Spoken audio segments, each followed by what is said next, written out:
Hey everyone, welcome back to the channel. Thanks for tuning in for another episode.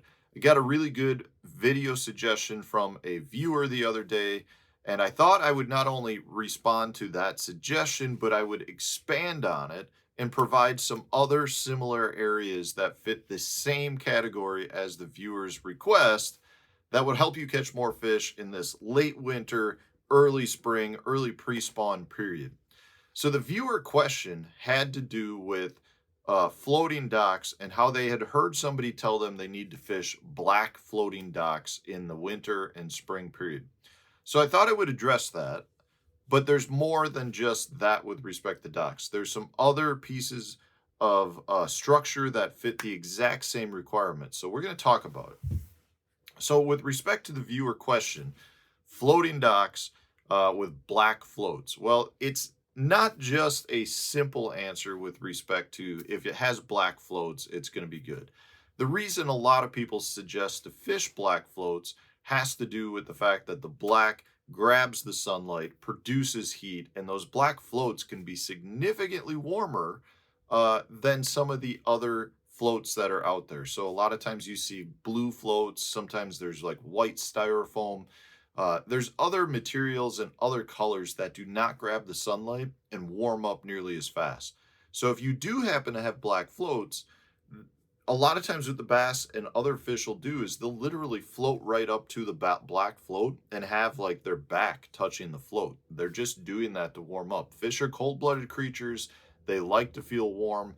And from that standpoint, they will actually rise up and try to absorb some of that heat that's being produced off of the black floats. Now, one of the other things, though, that happens a lot of times with the black floats, more so than some of the other colors, is because they do absorb more heat, they also tend to grab more of the different types of uh, plant life, I guess, algae, different things tend to grow on them better than some of the other materials. Like specifically, there's a blue float that's being utilized now, and they do one of the things they do with that, from what I've heard, I'm not a scientist, but they actually try to put some certain types of chemicals into the plastic that actually prevent growth on them. So there are floats out there that generally will have more moss on it. And if you've got more moss on it or more things growing on it, that a lot of times starts the whole food chain cycle. So that'll bring shad, it'll bring bluegills, it'll bring everything else that's coming to either feed directly on some of that moss or the fish and the small marine life that are feeding on it that then draw the larger fish, which then draw bigger fish. It's just the start of the food cycle. So it can be really good, but I want to stress, just because you find a dock with black floats does not mean you're going to catch fish, because the positioning of the dock still, in my opinion, is more important than anything else. I mean, there's a lot of lakes where half the docks on the lake have black floats, so it's not just as simple as going out and finding it. So you're better off trying to find docks that are either isolated, trying to find docks with the black floats that are really tight to the bank. Maybe they have a channel swing that goes under them. Maybe they're right where you have a rock transition bank. There's a lot of variables that go into that. Now, like I said, the video question was regarding the black floats, but I want to give you two other objects that fall very similar to this. So if you happen to be on the lake and you run into these objects, you should stop and fish them if you're talking about this late winter, early pre-spawn spring period, because you do have a lot of fish that are starting to move up shallow, that are starting to think about spawning, that are starting to look for some of those warm objects.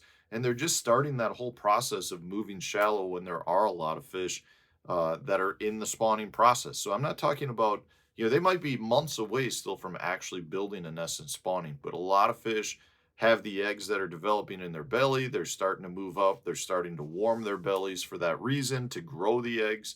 So you just have a lot of fish that are starting to move shallower. Well, if you're on a lake that doesn't, say, have black docks, one of the other things that I love to look for are laydown trees. Laydown trees are really good because they're in the water, they can absorb that sunlight, and they produce a lot of heat. A lot of times they have the same moss on it that those docks have, and therefore you get a lot of life.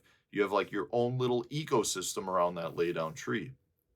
And I almost always would rather fish a laydown tree that's got a bigger base to it, because those bigger bases will actually grab more of that sunlight versus just a small little base or a branch arm. You're generally better off if you have something that really can absorb some of that heat. But I like to find a lay down tree that is, at the start of a spawning pocket. Maybe it's on a point. Maybe you're talking about, again, a channel swing bank where you have a lot of flat water, but that tree falls into a little bit deeper water. Those are really good staging locations. And it's hard to pass up a lay down tree. Now, again, I'm not saying you're going to catch a fish out of every one, but sometimes it is your best bet at catching some of the biggest bass in the lake this time of year. I would much rather fish a lay down tree than a single stump. A single stump generally doesn't grab as much water or pole timber.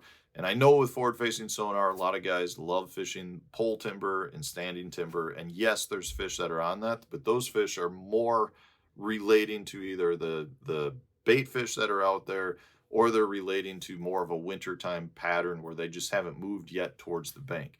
The fish that I'm talking about are going to be much more focused on starting the spawning process in a short amount of time. Heck, sometimes all it takes is one nice week of warm weather, and they're going to start moving up and thinking about making beds.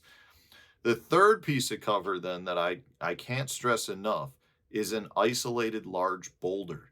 The large boulder does several things. Again, going to grab heat, potentially can also have some grass or algae that grows on it.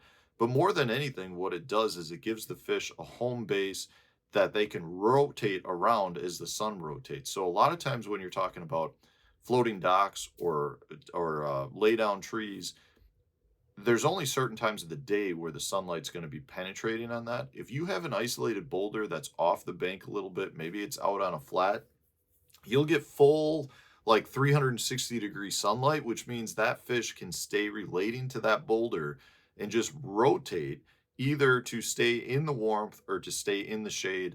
And a lot of times what on all of these objects the fish are going to do is they'll literally put their eyeballs in a shade spot, and the rest of their body will be sitting out exposed to the sunlight or resting alongside that lay down tree, pulling heat into their bodies. So they like to have just a little bit of shade to cover their eyes, the rest of their body soaking it in. It's the same thing for us in the wintertime. If I walk outside, I'm probably going to throw sunglasses on a sunny winter day where I've got snow on the ground because I just can't even see the sun's reflecting off the snow. So I'm going to do what I can to cover my eyes, but the rest of me just wants to absorb that sunlight because it feels so good in the winter. So those are three objects I cannot stress enough, guys, that will provide you with the opportunity to have some great fishing during the late winter, early spring, that early pre-spawn period, and give you an opportunity to catching some of the biggest bass in the lake. So thanks for watching, guys. Let me know in the comment section if you have other pieces of cover that you highly suggest anglers like yourself and I fish. Throw it in the comment section so we can learn from you guys as well. I hope this answers the viewer's question. If you enjoyed today's video, hit the like button, subscribe to the channel if you haven't done so already. Stay tuned. We'll have a new video coming out tomorrow.